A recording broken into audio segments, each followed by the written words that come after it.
Ya teman-teman semua, balik lagi di Kopian News, masih bahas Kaus Subang. Ini kita sedikit bahas lagi tentang pembahasan gue kemarin ya, bahwasanya ya Danu harusnya menuntut Taryono dan segala macam. Gue sih ya 100% percaya bahwasanya kemarin kan Danu ini juga sudah dipanggil juga gitu kan ke Polda dan segala macam untuk dimintai ya laporan gitu kan ya mengenai MAA gitu kan ya, mengenai OOJ seperti itu. Otomatis itu sudah disampaikan semua gitu kan ya mengenai Taryono dan segala macam gitu. Cuma di situ kemarin kan gua hanya menegaskan kembali gitu agar apa? Agar Taryono ini benar-benar akan mendapatkan tekanan lebih gitu ya dari Propam. Jadi itu adalah titik beratnya. Bang, misalkan dikatakan berarti kan menuduh dong segala macam ya. Sebenarnya Taryono udah nggak perlu dituduh lagi. Taryono memang sudah menjadi tersangka. Niat dari Danu ini untuk memperkuat adalah memperkuat bahwasanya benar-benar dia adalah OOJ gitu ya, yang benar-benar ada hubungannya dengan tersangka. Itu adalah poin gua sebenarnya kayak gitu. Jadi kenapa gue berkata seperti ini? Karena di sini gue berpikir Danu ini sebagai JC atau Justice Collaborator itu tugasnya belum selesai, dimana kasus ini belum selesai, dimana kesaksian Danu ini benar-benar harus nyampe juga kan nanti di persidangan Bu Mimin, Arigi dan Abi, dan tentunya Danu akan menjadi orang utama di situ juga yang benar-benar bersaksi gitu ya, bahwasanya Bu Mimin, Arigi adalah pelakunya kan, seperti itu. Artinya status JC Danu ini belum selesai gitu ya, tugas dia belum selesai ya. Adapun memang masih banyak ya kecurigaan dari teman-teman semua yang mendukung Pak Yosep tentang kesaksian Danu ini gitu ya. Namun banyak dari pengawal Kaus Subang mempercayai ya pernyataan Danu karena memang dikuatkan dengan saksi ahli, saksi kunci dan semuanya gitu kan ya. Satu warga melihat Pak Yosep seperti itu, tidak hanya kesaksian, kalau misalkan butuh saintifik juga ada dari Bu Hastri, dari Pak Asep Inapis, dari Bu Beta, dari forensik kan seperti itu.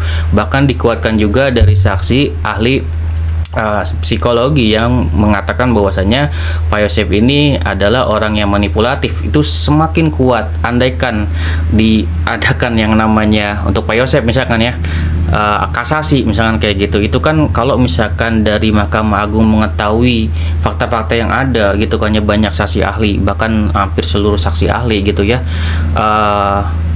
semuanya memang mengarah ke Pak Yosep, itu tentunya juga makanya sangat kecil kemungkinan kasasi diterima. Dan apalagi di sini bakal menguatkan juga atau mempercepat untuk MA ini juga akan mengikuti Pak Yosep gitu kan ya. Tugas dari Polda Jabar, dari Propam gitu kan ya, ini kan sebenarnya internal susahnya sih ya, internal, dan tidak disampaikan ke publik juga, itu yang membuat kita kesulitan mendapatkan informasi gitu. Harusnya ini kita tidak senyap seperti ini gitu ya. Kita mendapatkan banyak informasi tentang Taryono, tentang Irlan, tentang Uci atau Sueb gitu kan ya, tentang juga semuanya lah gitu kan ya, Karsa, Dede gitu ya,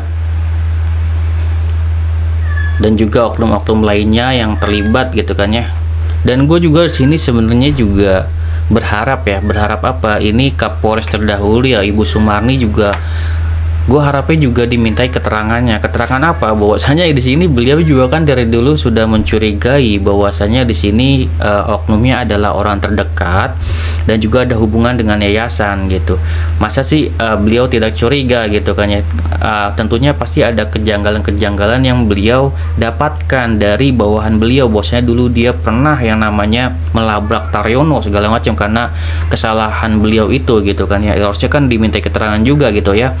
Kenapa bisa seperti itu gitu? Apakah tidak ada kecurigaan dari Ibu Sumarni tentang bawahan-bawahannya ini yang benar-benar merusak TKP dan segala macam gitu?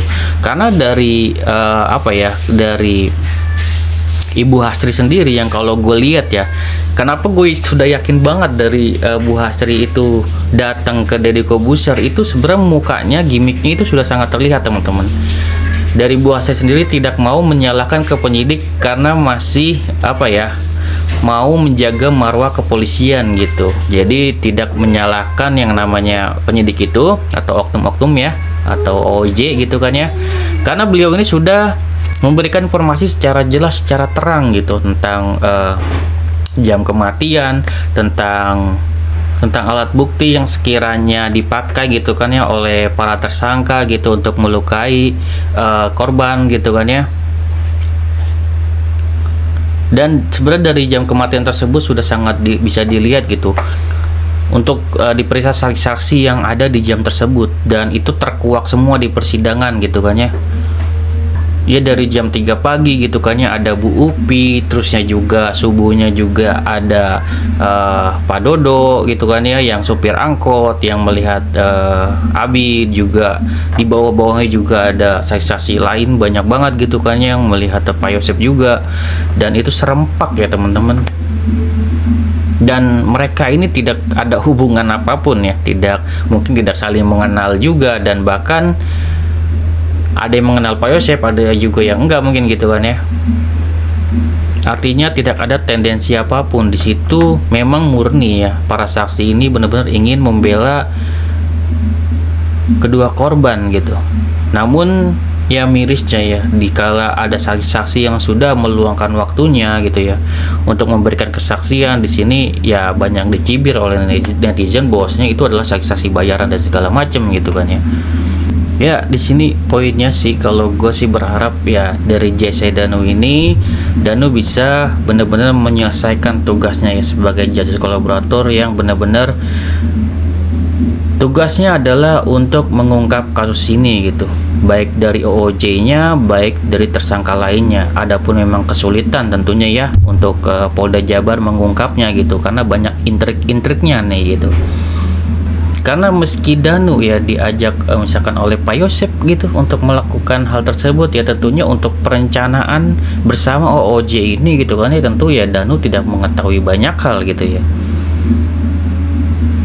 Namun ada satu hal yang Danu pasti tahu, yaitu mengenai Danu yang diancam oleh Taryono untuk tidak mengaku gitu. Dan di sini gue juga ada kecurigaan dengan Kades ya, bahwasanya pada saat Danu mengatakan itu di persidangan, Kades sangat membantah. Ada apa dengan Kades sangat mensupport para OJ ini gitu. Dan ada kejanggalan juga untuk Kades, karena apa? Karena di saat si Uci atau Sueb itu di sidang, setiap Pak Tovan gitu kan ya, atau dari ATS Lopang menyebutkan nama Kades, itu Uci langsung sakit jantung gitu, seolah-olah itu aneh gitu. Semua pertanyaan dijawab dengan lancar kecuali ada pertanyaan tentang Kades gitu, langsung sakit jantung gitu dia. Itu kan aneh banget gitu. Dan memang informasinya kan pada saat tanggal 19 tersebut ada yang namanya konfirmasi juga ke Kades gitu. Artinya memang harusnya Kades mengetahui hal ini gitu. Mungkin dari banyak YouTuber itu tidak banyak ya menyinggung Kades dan segala macam, karena ya memang di sini Kades hanya di balik layar aja gitu. Namun kejanggalan beliau itu adalah dimana beliau itu sering klarifikasi sesuatu hal yang aneh yang membuat para netizen itu bingung gitu kan ya, bahwasanya ini kok sangat terlihat nih orang di balik layar ya, seperti itu jadinya gitu. Ini orang kok tidak mempercayai adanya OOJ gitu, sedangkan OOJ ini di sidang benar-benar ada yang menghilangkan barang bukti gitu. Akhirnya ujung-ujungnya klarifikasi lagi gitu. Dan poin yang terakhirnya yaitu ya adalah si Uci ini gitu kan ya, kenapa setiap menyebut Kades dia jantungan gitu. Itu menurut gue si Uci memang harus benar-benar dibongkar lagi sih, sampai benar-benar mengungkap semuanya gitu ya. Oke, semoga semuanya kelar gitu kan ya, satu persatu. Dan informasi juga kalau tentang yayasan juga akan ada yang ditersangkakan, mungkin P21 juga nantinya, sama halnya dengan OJ juga gitu kan ya, sudah ada tersangkanya, nanti juga akan P21 juga. Kita doakan aja yang terbaik untuk Kaos Subang ini. Tetap semangat untuk teman-teman semua yang mengawal Kaos Subang ya, semoga bermanfaat. Wassalamualaikum warahmatullahi wabarakatuh. Assalamualaikum warahmatullahi wabarakatuh. Sinas biar teman-teman.